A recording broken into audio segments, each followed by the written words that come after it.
شەپۆڵەکانی دەریای ئیجێ لە ئیزمیر ناوەستن. کوچکردنی خەڵکی باشووری کوردستان لە ڕێگای ئەم دەریایەوە بەردەوامە.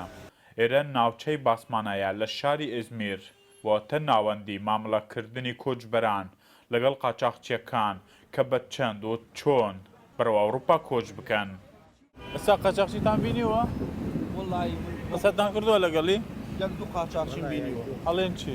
سیقەتان پێیە؟ وڵی سیخە چییە؟ قاچاقی خۆی ناوی بنە بەخۆیەوەی.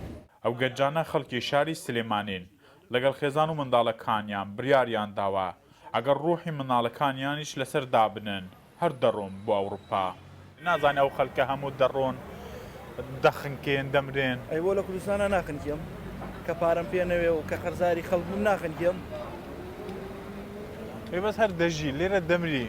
مردن و ژیان مردنێک کە ڕۆژیانی هەموو ڕۆژێ بەمری فەرقی چی لێڵەوەی کە بژیت.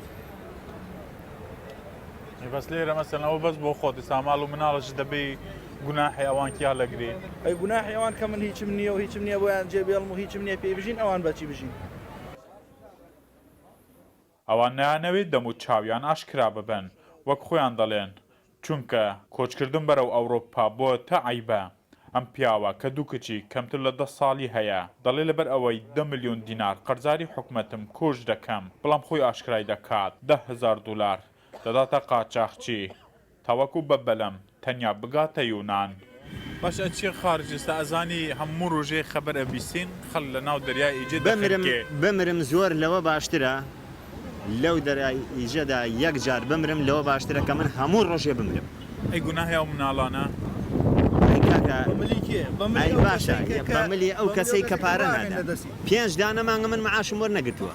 من پێ دەڵەمەڵەم لە نقطەی حرەسیادا بووم لە دەوامە تەلەفۆنی بۆ کردم لە دایرەی ئەقارەوە وتی 20 وتی 10 ملیۆنی ئەقار قەرزاری ملیۆنێک بێنەرەوە وتم من پارەم پێ نیە وتی پارە پێ نییە کێشەی خۆتە. بە پێ ئاماری نافەرمی لە تورکیا لەو ماوەیەدا زیاتر لە 3500 کۆچبەر لە نێو دەریای ئیجەدا کە با قاتلی کۆچبەران دەناسرێ خنکاون کە بەشێکیان کوردی ڕۆژئاوا و باشووری کوردستانن.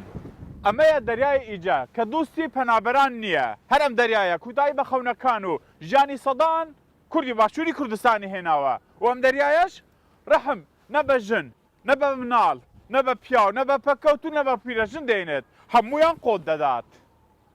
هیفدار ئەحمەد ڕوودا و ئیزمیر.